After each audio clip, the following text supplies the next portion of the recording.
কাঁচা কাঁচা বাদাম আমার কাছে নিকু পুপু কাঁচা বাদাম। হে ও পাখি দিদি ভাই, ও তোতা দিদি ভাই, সবাই এসে গো, দেখো আমি কি এনেছি। এগুলো কি রে টুবলু? এগুলো কি ভাই? কি সুন্দর। আর ওইটা কি, ওই বোতলের মধ্যে ওগুলো পোড়া?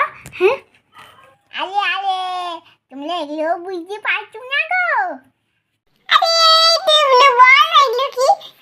কি সুন্দর। এই কালারগুলো কি রে? আমি তো বুঝতে পারছি না এগুলো কি। আরে ও পাখি দিদি ভাই, তুমিও জানো না এগুলো কি? আরে টুবলু, ওরকম না বলে আমাদেরকে বল। আচ্ছা তোতা দিদি ভাই, তোমরা যখন বলছো আমি বলছি, দাঁড়াও রাখি যেটা ভাই।